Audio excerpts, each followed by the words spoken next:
जय हिंद दोस्तों, आप सभी का स्वागत है आपके अपने यूट्यूब चैनल नौकरी तक पे। आज की सबसे बड़ी खबर है जो हमारे छात्र और छात्राएँ हैं और शिक्षक बनना चाहते हैं और बीएड में एडमिशन ले चुके हैं या डीएलएड में एडमिशन ले चुके हैं और वो शिक्षक बनना चाहते हैं, तो जो जैसे ही आपने एडमिशन ले लिया डीएलएड हो या बीएड हो, तो आप एलिजिबल हो जाते हैं एक और कदम के लिए जिसका नाम है केंद्रीय शिक्षक पात्रता परीक्षा। यानी आप एडमिशन ले लिए अच्छी बात है, लेकिन आपको एग्ज़ाम भी पास करना होता है। मान लीजिए आपको बिहार में बीपीएससी शिक्षक बनना है, 1 टू 5 हो या छठी से 8वीं हो। तो 1 टू 5 डीएलएड वालों के लिए होता है या झारखंड में इसको जेबीटी कहा जाता है। आप जैसे ही एडमिशन लिया, आपने एडमिशन ले लिया फर्स्ट सेमेस्टर में है, सेकंड में है, थर्ड सेमेस्टर में या लास्ट सेमेस्टर में है, कहीं भी हो, आप एलिजिबल हो जाते हैं केंद्रीय शिक्षक पात्रता परीक्षा देने के लिए सीटेट। उसी प्रकार जो बीएड में एडमिशन लिए हैं या लास्ट ईयर में है या फर्स्ट ईयर में है या अभी-अभी एडमिशन ले चुके हैं, तो उनको भी छठी से 8वीं में शिक्षक बनने के लिए आपको सीटेट का पेपर 2 पास होना होगा और सीटेट का पेपर 2 देना होगा और इसके लिए फॉर्म भरना होगा। आप सीटेट का साइट देख रहे होंगे गूगल पे सीटीईटी मारते हैं, सीटीईटी तो आपका साइट खुलेगा और आपको सीट सेंट्रल टीचर एलिजिबिलिटी टेस्ट का आज 17 सितंबर है और आज के डेट में नोटिफिकेशन आउट हो चुका है। ध्यान से बनिएगा। आप जैसे ही यहाँ हुआ पब्लिक नोटिस और ये हुआ न्यूज़ इवेंट्स, ठीक है? पब्लिक नोटिस इस पे जब क्लिक करते हैं तो देखिए और मैं बता दूँ सीटेट साल में 2 बार होता है, एक जुलाई सेशन में, जून-जुलाई, एक दिसंबर में। तो दिसंबर वाला नोटिफ़िकेशन आ गया है, फॉर्म आज से ही स्टार्ट है। आज से आप फॉर्म भर सकते हैं, लेकिन जल्दीबाज़ी नहीं है। 1, 2 दिन, 3 दिन फॉर्म नहीं भरना। आप सभी चैनलों पे देख के ही फॉर्म डालिएगा, नहीं तो बाद में दिक्कत का सबब बनेगा। सीटेट दिसंबर 2024, 1 दिसंबर को एग्ज़ाम होगा, ऑफ़लाइन मोड में होगा, यानी आपको क्वेश्चन मिलेगा हाथ में और ओएमआर शीट मिलेगा और ऑफ़लाइन मोड में आप एग्ज़ाम 1 दिसंबर दिन रविवार को होगा, तो उसी का नोटिफ़िकेशन है। इस पे आप क्लिक कीजिए, जैसे ही क्लिक कीजिएगा, आपके सामने 39 पेज का ये बुलेटिन है, सीटेट का ये बुलेटिन है, समझ गए? लेकिन आपको हम फिर बोलेंगे 2-3 प्रश्न आपके मन में चल रहा है, जो मैंने उसको लिखा है। शायद मुझे जो जानते होंगे उनको पता है कि मैं कैसा बताता हूँ, कैसे समझाता हूँ, बस आप बने रहें। सबसे अहम मुद्दा जो नोटिफ़िकेशन आज आया है, ये फॉर्म कब से भरा जाएगा, इसमें कौन-कौन भर सकते हैं? क्या आपके घर में कोई एडमिशन लिया है डीएलएड में, बिहार के किसी कोना में, तो क्या वो एलिजिबल है? या बीएड में अभी-अभी एडमिशन लिए, क्या वो एलिजिबल है? मैंने पहले ही बता दिया लेकिन फिर हम बताएँगे। एग्ज़ाम कब से होगा, कैसे होगा, कंप्यूटर पे होगा या क्वेश्चन ऑफ आंसर मिलेगा, ऑफलाइन में होगा। फिर बताने के बाद हम फिर बता रहे हैं, चूँकि कुछ को जल्दीबाज़ी होता है, तो मैंने पहले ही बता दिया। ठीक है? और इसमें पेपर 2 जो बीएड कर रहे हैं, तो वो छठी से 8वीं के लिए एलिजिबल है सीटेट के पेपर में। तो उसमें किस पेपर के लिए आप एलिजिबल है, वो अगले वीडियो में आएगा। फिलहाल आप बने रहें। सबसे पहले हम बात करते हैं फॉर्म कब से फिल होगा, ध्यान से बने रहिएगा। फॉर्म कब से फिल होगा? चलिए, यहाँ देखिए आप, यहाँ दिखाई देगा, आज तो आपका आ गया नोटिफ़िकेशन आ गया सीटेट का। तो आपको मैं बता दूँ 17 आज से ही कहा जा रहा है, आज से लेके 16 अक्टूबर याद रहे 16 अक्टूबर लास्ट डेट भूल जाएँ, आप इसको 15 अक्टूबर तक ही लेके चलें। यानी स आज से लेके 16 अक्टूबर तक आप फॉर्म भर सकते हैं, ठीक है? लास्ट डेट 16 अक्टूबर है लेकिन लास्ट डेट नहीं 15 अक्टूबर ही याद रखिएगा, ठीक है? एग्ज़ाम कब होगा, डेट ऑफ एग्ज़ामिनेशन कब होगा? ये आपका 1 दिसंबर को दिन रविवार को होगा। इसको भी दिन याद कर लीजिए, ठीक है? प्लीज़ फॉर्म आज से स्टार्ट हो गया है, फॉर्म जो हम जो बोल रहे हैं चलिए ध्यान से बने रहिएगा। ये फॉर्म कब से? आज से स्टार्ट हो गया आज।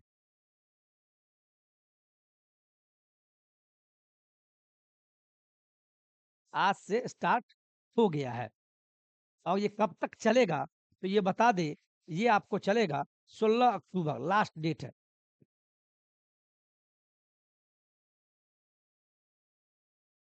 16 अक्टूबर ये लास्ट अंतिम डेट है। नोट कर लिए? स्क्रीनशॉट ले लीजिए। अब आता है एग्ज़ाम कब होगा? इसको भी लिख लीजिए। एग्ज़ाम, ये एग्ज़ाम आपका एग्ज़ाम जो है, ये आपका 1 दिसंबर को एग्ज़ाम होगा। सितंबर आपका बीत गया, आज 17 हो गया, इसको आप छोड़ दें, फॉर्म भरने में ही चला जाएगा। बच गया अक्टूबर, नवंबर, बस 2 महीना। और 1 दिसंबर दिसंबर शुरू हुआ उसी दिन आपका एग्ज़ाम है।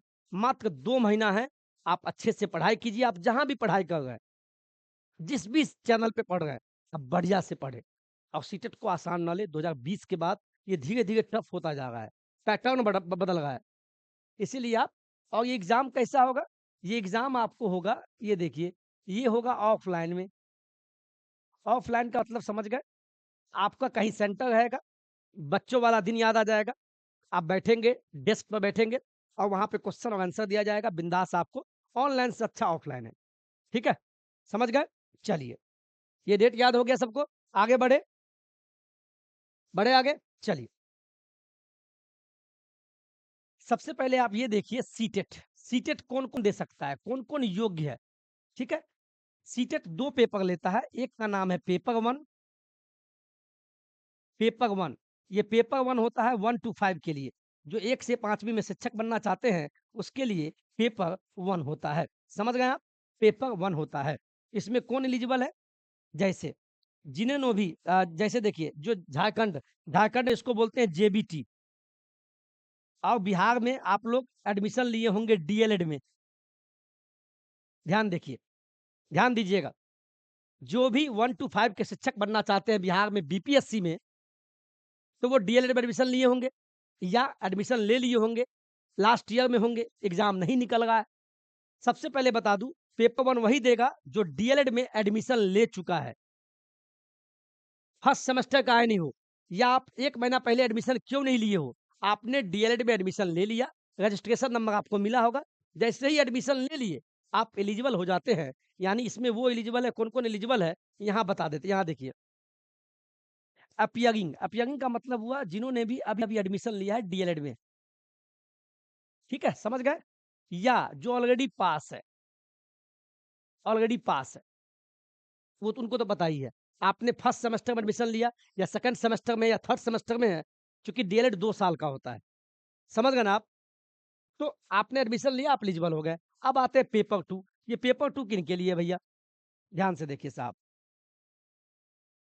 पेपर 2 सीटेट का पेपर 2 वही दे सकते हैं और ये किस क्लास के शिक्षक के लिए होता है? छठी से 8वीं के लिए होता है और जिन्होंने भी बीएड में एडमिशन लिया, बीएड में एडमिशन लिया अभी-अभी, अभी-अभी एडमिशन चल रहा है ना आपको बिहार में चला है, तो आपने एडमिशन ले लिया, तो आप एलिजिबल है सीटेट का पेपर 2 देने के लिए बीएड वाला। बीएड वाला अब बिल्कुल 1 टू 5 के शिक्षक बिहार में नहीं बन सकते, बिहार की बात हम बता रहे हैं। बीएड वाला शिक्षक बनेंगे छठी से 8वीं, 9वीं से 10वीं या 11वीं से 12वीं। तो आप अभी एडमिशन लिए हैं, तो सीटेट का पेपर 2 दें और जैसे ही पास होते हैं, तो बीपीएससी छठी से 8वीं में आप शिक्षक बन जाइए। तो बीएड में कौन-कौन एलिजिबल है? यानी इस एग्ज़ाम को कौन दे सकता है? जिसका एडमिशन अभी-अभी हुआ है, जिसको हम बोलते हैं अपीयरिंग है आप या जो ऑलरेडी पास हो चुके हैं बीएड लेकिन अभी तक उनका सीटेट नहीं निकल रहा है, तो वो तो एलिजिबल है ही है। इसका आप स्क्रीनशॉट ले लीजिए प्लीज़। इतना बढ़िया से आपको कोई नहीं बताएगा और जो बता रहा है वो बढ़िया शिक्षक है। समझ गए कौन-कौन एलिजिबल है? चलिए, मेरा भी फ़ोटो लीजिएगा तो ले लीजिए, ठीक है? अब आगे बढ़े देखिए आपके लिए मैंने लिख के रखा है।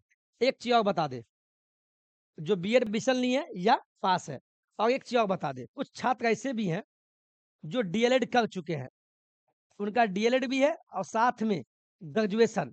ऐसे भी कुछ छात्र हैं जो ग्रेजुएशन के बाद डीएलएड किए हैं। तो वो भी छठी से 8वीं के पेपर 2 देने के लिए एलिजिबल है। इसको भी नोट कर लीजिएगा। एक होता है ग्रेजुएशन के बाद आपने बीएड में एडमिशन लिया या बीएड पास है, तो भी आप छठी से 8वीं में एलिजिबल है। एक ऐसे भी छात्र हैं जो ग्रेजुएशन कर चुके हैं, इसके बाद डीएलएड किए हैं, ठीक है? तो वो भी एलिजिबल है। समझ गए ना आप? वो भी दे सकते हैं। आगे बढ़े? आगे बढ़ते हैं। सारा डाउट को मैं यहाँ लिख रखा हूँ और एक अहम मुद्दा ये भी देख लीजिए आप, सिलेबस। सिलेबस क्या होता है? सीटेट का। इसको आप नोट कर लीजिए, जो नए-नए होंगे उनको काम आएगा। जो पेपर 1 दे रहा है, पेपर 1 P1 का मतलब पेपर 1 ठीक है? पेपर 1 का जो सिलेबस होता है आप नोट कर लीजिए। इसमें 5 सब्जेक्ट होते हैं। एक होता है सीडीपी जिसको बाल विकास, एक होता है एनवायरमेंटल स्टडीज़, एक होता है मैथ, एक होता है लैंग्वेज 1 एक होता है लैंग्वेज 2 ये 5 है। ये 5 विषय आपके होते हैं और ये 150 नंबर का प्रत्येक विषय 30-30 नंबर का होता है। 30 को 5 से 5 सब्जेक्ट हो गया, 30 नंबर का हुआ, कितना हुआ? 5 तिया 15, 150 मार्क्स का एग्ज़ाम होगा, कोई नेगेटिव मार्किंग मार्किंग नहीं है। बिंदास आप एग्ज़ाम दीजिए। लैंग्वेज 1 और लैंग्वेज 2 का हम बात बता दें, ये लैंग्वेज 1 और लैंग्वेज 2 है क्या? जो भी 1 टू 5 में शिक्षक बन गए हैं, मैं आपको बता दूँ, लैंग्वेज 1 वही ले। लैंग्वेज 1 का मतलब आपका कौन, जैसे सीटेट जो है 20 भाषा को ही इन्होंने जगह दिया है सीटेट के एग्ज़ाम में, हिंदी, इंग्लिश, उर्दू, संस्कृत, बांग्ला, उड़िया, असमिया। तो लैंग्वेज 1 जो है आप वही ले, जैसे आपका हिंदी बहुत बढ़िया है, तो लैंग्वेज 1 आप हिंदी ले। लैंग्वेज 2 वो विषय ले जो आपका कमज़ोर हो। जैसे कुछ का इंग्लिश ले लिए, कुछ ने जैसे लैंग्वेज 1 है, मान लीजिए हिंदी ले लिया हम, लैंग्वेज 2 हम इंग्लिश ले लिए। कुछ लैंग्वेज 1 हिंदी लेगा, लैंग्वेज 2 संस्कृत लेगा। कुछ लैंग्वेज 1 हिंदी लेगा, लैंग्वेज 2 उर्दू ले लेगा। तो लैंग्वेज 1 वही ले जो आपका अच्छा हो, ठीक है? ये पेपर 1 की बात हम किए हैं, ठीक है? 5 सब्जेक्ट। अब आते हैं पेपर 2। ये पेपर 2 कौन देगा? मेरे साथ बोलिए, छठी से 8वीं वाला देगा, ये भी पता है, जो छठी से 8वीं में शिक्षक बनेगा। अब पेपर 2 में एक चीज़ जान लीजिए, 2 कैटेगरी होता है। एक होता है एमएससी यानी मैथ एंड साइंस, एक होता है सोशल स्टडीज़। पहले इसको समझिए आप। वैसे अगला वीडियो में लाएँगे, फिर भी हम बता देते हैं। धुंधला आ रहा है शायद, शायद धुंधला आ रहा है, आप इसको मैनेज कीजिएगा। ठीक है? थोड़ा मैनेज कर लीजिएगा, चूँकि बहुत दिन बाद कैमरा खोले हैं तो धुंधला आ रहा है। आप हमें नहीं देखिए, बोर्ड पर देखिएगा फटाफट। तो पेपर 2 जो आप छठी से 8वीं का देंगे बीएड वाले साथी, तो ध्यान रहे आप जो देंगे पेपर 2, जैसे कोई बीए किया हुआ है, कोई बीकॉम किया हुआ है, तो वो जो लेंगे एसएसटी का चयन करेंगे। लेकिन जो बीएससी किया है, ठीक है? बीसीए किया है, बीटेक किया है, वो मैथ एंड साइंस चुनेंगे। समझ गए आप? इतना ही बस समझ लीजिए। पेपर 2 में सब्जेक्ट का चयन करना होता है। लेकिन पेपर 1 में ऐसा कुछ नहीं है, सबका कॉमन। लेकिन इसमें आपका चयन करना पड़ेगा। ये भी आपको 150 का ही होगा। मान लीजिए कोई एमएससी, कोई मैथ्स एंड साइंस लेता है तो 60 नंबर का ये रहेगा, और बाद बाकी इसमें भी आपको सीडीपी रहेगा, और लैंग्वेज 1 और लैंग्वेज 2 रहेगा। यानी 30 नंबर आपका बाल विकास, लैंग्वेज 1 30 नंबर, 30 या 90 यहाँ हो गया, 60 ही हो गया।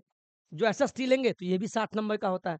जो एसएसटी लेंगे उनका 60 नंबर ये हो जाएगा, इधर से 90 नंबर हो जाएगा। 150 का ये भी एग्ज़ाम होता है।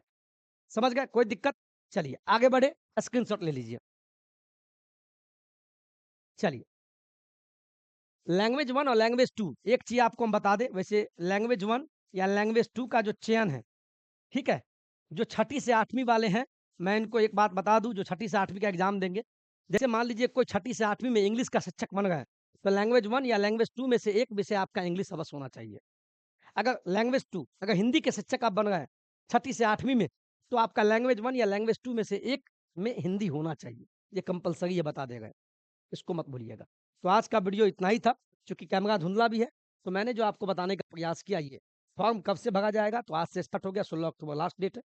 क्राइटेरिया एलिजिबिलिटी भी आपको बताया, कौन एलिजिबल है, एग्ज़ाम कब होगा, कैसे होगा, 1 दिसंबर को होगा, ऑफलाइन में होगा, यही आज की सूचनाएँ थी। शायद आपको पसंद आया, धुंधला लगा होगा, इसके लिए मैनेज कीजिएगा, और कमेंट अवश्य कीजिएगा इसके रिगार्डिंग कि फॉर्म कैसे भरें, सर ये चयन कैसे करें, तो हम इस पे वीडियो लाते रहेंगे। आज के वीडियो में इतना ही। जय हिंद, जय भारत।